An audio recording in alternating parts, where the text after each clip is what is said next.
हाय दोस्तों, मैं अमित कुमार आज फिर आया हूँ जीके जीएस से लेकर 25 मोस्ट इंपॉर्टेंट क्वेश्चन। ये क्वेश्चन कौन कौन से हैं ये सब आप सबको बताऊंगा। लेकिन उससे पहले अगर अभी तक आपने मेरे वीडियो को लाइक नहीं किया है तो लाइक करें, शेयर करें, कमेंट करें एंड चैनल को सब्सक्राइब करना ना भूलें और बेल आइकन को जरूर दबाएं जिससे कि आप हमारे वीडियो को सबसे पहले देख सकें। तो टाइम ना बर्बाद करते हुए चलो क्वेश्चन को शुरू करते हैं।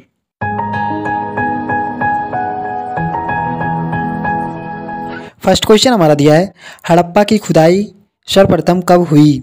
क्वेश्चन कह रहा है कि हड़प्पा की खुदाई सर्वप्रथम कब हुई। तो ऑप्शन डी जो हमारा दिया है वर्ष 1921 ईस्वी, यही ऑप्शन हमारा सही है, वर्ष 1921 ईस्वी। इस टॉपिक से 4-5 क्वेश्चन पूछ लिया जाता है जो हमारा इस प्रकार से है, मतलब हड़प्पा की खुदाई किसने करवाई थी पूछ लेता है। कभी कभी क्वेश्चन में पूछ लेता है कि हड़प्पा की खुदाई किसने कराई थी, तो भैया दयाराम साहनी जी ने करवाई थी। हड़प्पा की जो खुदाई करवाया गया था तो दयाराम साहनी जी ने करवाया था। अब क्वेश्चन यह उठता है कि हड़प्पा हमारी किस नदी के किनारे बसी है। हड़प्पा किस नदी के किनारे बसी है, तो भैया रावी नदी के किनारे बसी है। हड़प्पा जो हमारी है वह रावी नदी के किनारे बसी है। और यह कहाँ स्थित है, यह हमारा मोंटगोमरी जो कि हमारा पाकिस्तान राज्य में है वहाँ पर स्थित है। अब क्वेश्चन कभी कभी यह पूछ लेता कि इसमें जो साक्ष्य प्राप्त हुए थे वह कौन कौन से साक्ष्य थे। इसमें हमारे 2 साक्ष्य प्राप्त हुए थे, एक था हमारा तांबे की इक्का गाड़ी और दूसरा था मोहरों पर एक श्रृंगी पशु। ठीक है दोस्तों, तो इसमें जो हड़प्पा की खुदाई किसने करवाया था, दयाराम साहनी जी ने करवाया था और यह 1921 में करवाए थे। और यह रावी नदी के तट पर स्थित है। यह कहाँ पर है, मोंटगोमरी जो कि पाकिस्तान राज्य में स्थित है। साक्ष्य की बात किया जाए तो इसमें साक्ष्य जो हमारे हैं तांबे की इक्का गाड़ी है और मोहरों पर एक श्रृंगी पशु। ठीक है दोस्तों, इससे रिलेटेड इतने क्वेश्चन पूछे जाते हैं। नेक्स्ट क्वेश्चन की बात किया जाए, निम्न में से कौन प्राचीन भारत का या के साहित्यिक स्रोत हैं। क्वेश्चन कह रहा है कि निम्नलिखित में से कौन प्राचीन भारत का या के साहित्यिक स्रोत हैं, तो भैया वेद और पुराण। वेद और पुराण, ऑप्शन बी जो हमारा दिया है वेद और पुराण, यही ऑप्शन हमारा सही है, वेद व पुराण। प्राचीन भारत के इतिहास की बात किया जाए तो प्राचीन भारत के इतिहास में हम ऐतिहासिक स्रोत, मतलब ऐतिहासिक स्रोतों के द्वारा हम प्राचीन भारत के इतिहास को जान सकते हैं। तो ऐतिहासिक स्रोत जो हमारे हैं निम्न 3 प्रकार के हैं, साहित्यिक स्रोत, पुरातात्विक स्रोत और नंबर 3 की बात किया जाए तो विदेशी यात्रियों के वृत्तांत से मिलते हैं। ठीक है दोस्तों, तो नंबर फर्स्ट जो दिया हमारे साहित्यिक स्रोत, इसमें हमारे वेद हैं, उपनिषद है, पुराण है, रामायण, महाभारत, बौद्ध ग्रंथ एंड जैन ग्रंथों से हमको प्राचीन भारत के इतिहास की जानकारी प्राप्त होती है। और नंबर 2 जो हमारा दिया है पुरातात्विक स्रोत, इसमें हमारा अभिलेख या शिलालेख, सिक्के, स्मारक भवन, मूर्तियाँ व शैल चित्रकला से हमको प्राचीन भारत के इतिहास की जानकारी प्राप्त होती है। ठीक दोस्तों, और नंबर 3 जो दिया है विदेशी यात्रियों के वृत्तांत, इससे हम जो मेगिस्तीनिस थे, हेंगसांग थे, अलबर्नी थे, आलम सूदी थे, फाहियान थे, प्लिनी थे और इन सब के द्वारा प्राचीन भारत के इतिहास की जानकारी प्राप्त होती है। ठीक है दोस्तों, नेक्स्ट क्वेश्चन की बात किया जाए, सिंधु घाटी की सभ्यता किस काल की सभ्यता मानी जाती है। सिंधु घाटी की सभ्यता जो थी वह किस काल की सभ्यता मानी जाती है, तो ऑप्शन सी जो हमारा दिया कांस्यकाल, यही ऑप्शन हमारा सही है, कांस्यकाल। नेक्स्ट क्वेश्चन की बात किया जाए, निम्नलिखित में से कौन सा सिंधु घाटी की सभ्यता का महत्वपूर्ण स्थान नहीं है। क्वेश्चन कह रहा है कि निम्नलिखित में से कौन सा सिंधु घाटी की सभ्यता का महत्वपूर्ण स्थान नहीं है। ऑप्शन बी जो हमारा दिया आजमगढ़, यही ऑप्शन हमारा नहीं है, आजमगढ़। बाकी हमारा कालीबंगा है, मोहनजोदड़ो, हड़प्पा, ये सब हमारे सिंधु घाटी सभ्यता की महत्वपूर्ण स्थान है, लेकिन हमारा आजमगढ़ जो दिया है वह नहीं है। तो ऑप्शन बी जो हमारा दिया है आजमगढ़, यही ऑप्शन नहीं है, मतलब यही ऑप्शन हमारा सही है, आजमगढ़। नेक्स्ट क्वेश्चन की बात किया जाए, हड़प्पा सभ्यता में विशाल स्नानगार का साक्ष्य कहाँ से प्राप्त हुआ, तो ऑप्शन बी जो हमारे दिया है मोहनजोदड़ो, यही ऑप्शन हमारा सही है, मोहनजोदड़ो। हड़प्पा सभ्यता में विशाल स्नानगार का साक्ष्य हमारा कहाँ से प्राप्त हुआ, मोहनजोदड़ो। इस टॉपिक मोहनजोदड़ो के टॉपिक से भी हमारा बहुत क्वेश्चन पूछ लिया जाता है। इसमें सबसे पहला क्वेश्चन यह पूछता है मोहनजोदड़ो को क्या कहा जाता है, तो भैया मृतकों का टीला। मोहनजोदड़ो क्या कहते हैं, मृतकों का टीला। अब क्वेश्चन यह उठता है कि इसका खुदाई कराने वाला कौन था, मोहनजोदड़ो की खुदाई कराने वाला कौन था, तो भैया राखाल दास बनर्जी जी ने इसकी खुदाई किया था। और कब करवाया था भैया, 1922 ईस्वी में इसकी खुदाई की थी। और यह मोहनजोदड़ो जो हमारा किस नदी के किनारे बसी है। कभी कभी क्वेश्चन में पूछ लेता है कि मोहनजोदड़ो है वह किस नदी के किनारे बसी है, तो भैया सिंधु नदी के किनारे बसी है। और यह कहाँ पर स्थित है, तो भैया पाकिस्तान के लरकाना में स्थित है। यह जो हमारा कहाँ है, लरकाना में, पाकिस्तान, जो कि हमारा पाकिस्तान राज्य में है। अब यह क्वेश्चन कभी कभी पूछ लेता है कि भैया इसमें जो खनन किया गया इसमें कौन कौन से साक्ष्य प्राप्त हुए थे, तो भैया इसमें जो साक्ष्य प्राप्त हुआ था इसमें 3 मुख वाले देवता पशुपतिनाथ और नर्तकी की कांस्य मूर्ति, विशाल स्नानगार और अन्नागार प्राप्त हुआ था। ठीक दोस्तों, इसमें क्या क्या प्राप्त हुआ था? 3 मुख वाले देवता जो पशुपतिनाथ की मूर्ति प्राप्त हुई थी, और नर्तकी की कांस्य मूर्ति प्राप्त हुई थी, विशाल अन्नागार और स्नानगार प्राप्त हुआ था। ठीक है दोस्तों, नेक्स्ट क्वेश्चन की बात किया जाए, ऋग्वैदिक काल का सर्वाधिक महत्वपूर्ण देवता कौन था? ऋग्वैदिक काल का सर्वाधिक महत्वपूर्ण देवता कौन था? तो भैया इंद्र जी जो थे वह ऋग्वैदिक काल के सर्वाधिक महत्वपूर्ण देवता थे। मतलब ऋग्वेद से रिलेटेड हमारे 10-15 क्वेश्चन है जो हमारे इस प्रकार से हैं। तो सबसे पहला क्वेश्चन हमारा यह है कि भैया ऋग्वैदिक काल का सर्वाधिक महत्वपूर्ण देवता कौन था? ये तो हम लोग जाने के हैं क्वेश्चन में, इंद्र।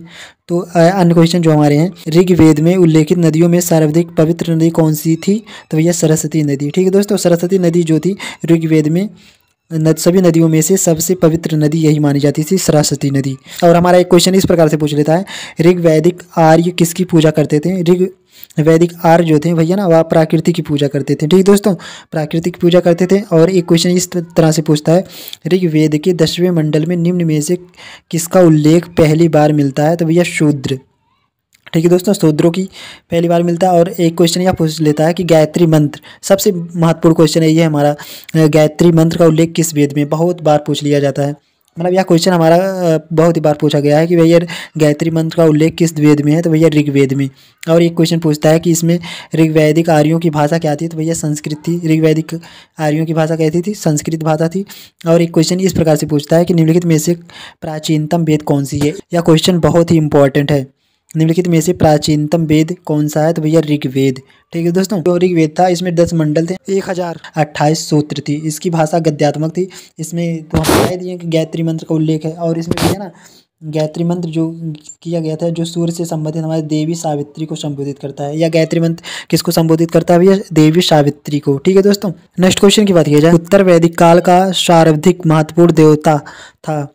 उत्तर वैदिक काल का सर्वाधिक महत्वपूर्ण देवता कौन था? प्रजापति थे। एक क्वेश्चन इसमें इस प्रकार से पूछ लेता है कि उत्तर वैदिक काल के लोग किस धातु की खोज किया? तो भैया लोहे की खोज उत्तर वैदिक काल के लोगों ने किया था। ठीक है दोस्तों, नेक्स्ट क्वेश्चन की बात किया जाए, निम्नलिखित में से किस वेद की रचना गद्य एवं पद्य दोनों में की गई? तो भैया गद्य और पद्य में की बात की जाए, यजुर्वेद। इसमें हम आपको डिटेल में बता दे रहे हैं। तो भैया ऋग्वेद जो था, ऋग्वेद में हमको संस्कृत की शिक्षा प्राप्त हुई। और बात किया जाए तो यजुर्वेद में हमको गद्य और पद्य की शिक्षा प्राप्त हुई। और सामवेद में संगीत की शिक्षा प्राप्त हुई। अथर्ववेद में तंत्र मंत्र जादू टोना और इसमें औषधि, ये सब की शिक्षा हमको अथर्ववेद में प्राप्त हुआ। ठीक है दोस्तों, तो क्या कह रहा है क्वेश्चन, निम्नलिखित में से किस वेद की रचना गद्य और पद्य दोनों में की गई? तो भैया यजुर्वेद जो था, वो यजुर्वेद की रचना गद्य और पद्य दोनों में किया गया। नेक्स्ट क्वेश्चन की बात की जाए, भारतीय पुराणों की संख्या कितनी है? भारतीय पुराणों की संख्या कितनी है? तो भैया 18। नेक्स्ट क्वेश्चन की बात किया जाए, महात्मा बुद्ध के गृह त्याग को बौद्ध ग्रंथ में क्या कहा गया? क्वेश्चन कह रहा है कि महात्मा बुद्ध के गृह त्याग को बौद्ध ग्रंथ में क्या कहा गया? तो भैया ऑप्शन से जो हमारा दिया महावीर निष्क्रमण, यही ऑप्शन हमारा सही है, महावीर निष्क्रमण। क्वेश्चन यह आपको उठता है कि महात्मा बुद्ध का जन्म कब हुआ था, कहाँ हुआ था, इनके माता पिता कौन थे? ठीक है दोस्तों, तो हम बता दे रहे हैं महात्मा बुद्ध का जो जन्म हुआ था वह 563 ईसा पूर्व में लुम्बिनी में हुआ था, जो कि हमारा कपिलवस्तु के निकट है। ठीक है दोस्तों, इनके पिता जो थे वह शुद्धोधन थे, वह शाक्यगढ़ के प्रधान थे। शुद्धोधन जो थे वह शाक्यगढ़ के प्रधान थे। माता कौन थी? इनकी माता का नाम था महामाया थी। इनकी माता का क्या नाम था? महामाया थी। और पत्नी इनकी यशोधरा थी। और यह मतलब घर को कब छोड़े थे, कितने वर्ष की उम्र में इन्होंने घर को छोड़ दिया था? 29 वर्ष की उम्र में इन्होंने घर को छोड़ दिया था। ठीक है दोस्तों, और इनको ज्ञान की प्राप्ति कब हुई? तो भैया ज्ञान की प्राप्ति इनको 35 वर्ष की आयु में प्राप्त हुआ। कहाँ हुआ? बोध गया उर्वेला निरंजना नदी के तट पर इनको क्या हुआ भैया? ज्ञान की प्राप्ति हुई। कितने वर्ष में? 35 वर्ष में। फर्क यह नहीं पड़ता कि भैया हम कितने साल के हैं, हम फर्क यह पड़ता कि भैया ज्ञान की प्राप्ति हमको कितना है। सर्वप्रथम उपदेश कहाँ दिया था? सारनाथ में दिया था और पाली भाषा में दिए थे। ठीक है दोस्तों, पाली भाषा में दिया था। और इनकी मृत्यु की बात किया जाए तो इनकी मृत्यु कब हुई थी? 483 ईसा पूर्व में हुई थी। 80 आयु की उम्र में इनकी मृत्यु हो गई थी। मतलब जन्म कब हुआ? 563 ईस्वी में और मृत्यु 483 ईसा पूर्व में हो गया था। मतलब 80 वर्ष जिए थे और या कुशीनगर में इनकी मृत्यु हुई थी। ठीक है दोस्तों, और नेक्स्ट क्वेश्चन की बात किया जाए, महात्मा बुद्ध ने अपना पहला उपदेश कहाँ दिया? तो भैया महात्मा बुद्ध, ये भी हमको क्वेश्चन पता है, सारनाथ में। महात्मा बुद्ध ने कहाँ दिया? सारनाथ में। और यह क्वेश्चन उठता है कि महात्मा बुद्ध ने अपना पहला उपदेश मतलब किस भाषा में दिया? तो भैया पाली भाषा में दिया था। महात्मा बुद्ध ने अपनी जो पहला उपदेश दिया था वह सारनाथ में दिया था। और किस भाषा में दिया था? तो भैया पाली भाषा में दिया था। ठीक है दोस्तों, नेक्स्ट क्वेश्चन की बात किया जाए, प्रथम बौद्ध संगीत का आयोजन कहाँ किया गया? बौद्ध संगीत बहुत मस्त क्वेश्चन है ये भी। प्रथम बौद्ध संगीत का आयोजन कहाँ किया गया? तो भैया प्रथम बौद्ध संगीत का आयोजन राजगृह में किया गया था। ऑप्शन डी जो हमारा राजगृह, यही ऑप्शन हमारा सही है। नेक्स्ट क्वेश्चन की बात किया जाए, चतुर्थ बौद्ध संगीति कुंडल वन में किसके शासन काल में आयोजित की गई थी? क्वेश्चन कह रहा है कि चतुर्थ बौद्ध संगीति कुंडल वन में किसके शासन काल में आयोजित की गई थी? तो ऑप्शन सी जो हमारा दिया है कनिष्क, यही ऑप्शन हमारा सही है, कनिष्क। नेक्स्ट क्वेश्चन की बात किया जाए, जैन धर्म के 24वें तथा अंतिम तीर्थक कौन थे? तो भैया 24वें तीर्थक महावीर स्वामी थे और यही हमारे अंतिम तीर्थक भी थे। पहले तीर्थक की बात की तो ऋषभदेव थे और 23वें की बात किया जाए तो पार्श्वनाथ थे और यही जो हमारे थे 24वें तीर्थक महावीर स्वामी जी थे। अब क्वेश्चन यह उठता है कि महावीर स्वामी का जन्म कब हुआ था, कहाँ हुआ था, इनके पिता कौन थे, माता कौन थी, इन्होंने घर छोड़ा था कि नहीं छोड़ा था, छोड़े थे तो कितने वर्ष में छोड़े थे, और इनको ज्ञान की प्राप्ति कब हुई, कितने वर्ष की आयु में इनको ज्ञान की प्राप्ति हुई। जिस प्रकार हमने देखा कि गौतम बुद्ध का जो जन्म हुआ मतलब 29 वर्ष की उम्र में घर को छोड़ दिया और उनको 35 वर्ष की उम्र में ज्ञान की प्राप्ति हुई, तो इसी प्रकार इनको भी कुछ हुआ होगा ना। तो चलो जानते हैं।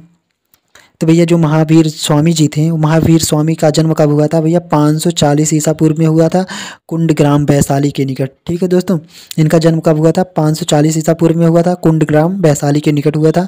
इनके परिवार में जो थे, इनके पिताजी थे सिद्धार्थ, इनके पिता का क्या नाम था? सिद्धार्थ थे, ज्ञात्रिक क्षत्रिय कुल के थे इनके पिता सिद्धार्थ थे। और माता की बात किया जाए त्रिशला, इनकी माता कौन थी? त्रिशला थी। त्रिशला जो हमारी थी लिच्छवी नरेश चेटक की बहन थी। लिच्छवी नरेश चेटक की बहन कौन थी? त्रिशला, जो कि हमारे महावीर स्वामी की माता जी थी। और इनके महावीर स्वामी की पत्नी की बात किया जाए तो यशोदा थी और उनकी एक पुत्री थी, जो उनकी पुत्री का नाम क्या था? प्रियदर्शना। ठीक है दोस्तों, महावीर स्वामी की पुत्री का क्या नाम था? प्रियदर्शना। और इन्होंने गृह मतलब इन्होंने घर को कब छोड़ा था? गृह त्याग जो किया था इन्होंने 30 वर्ष की आयु में किया था। इन्होंने घर को कब छोड़ा था? 30 वर्ष की आयु में छोड़ दिया था। और इनको ज्ञान की प्राप्ति कहाँ हुई थी? भैया ज्ञान की प्राप्ति इनको 42 वर्ष की आयु में हुआ था। ठीक है दोस्तों, इनको ज्ञान की प्राप्ति कब हुई थी? 42 वर्ष की आयु में। कहाँ हुआ था? ऋजुपालिका नदी के किनारे जृम्भिक नामक गांव में हुआ था। ठीक है दोस्तों, और इन्होंने प्रथम उद्देश्य कहाँ दिया था? सबसे पहला उद्देश्य इन्होंने दिया राजगृह में। कौन सी भाषा में दिया था? अपनी प्राकृतिक भाषा में दी थी, प्राकृतिक भाषा में। कभी कभी क्वेश्चन पूछ लेता है कि महावीर स्वामी जी ने अपना पहला उद्देश्य कहाँ दिया था? तो भैया राजगृह में। कहाँ दिया था? राजगृह में। और किस भाषा में दिया था? तो भैया प्राकृतिक भाषा में दिया था। प्राकृतिक भाषा में इन्होंने अपना पहला उद्देश्य राजगृह में दिया था। अब इनकी मृत्यु कब हुई थी? तो भैया इनकी जो मृत्यु हुई थी 468 ईसा पूर्व में हुआ था। 468 ईसा पूर्व। कहाँ हुआ था?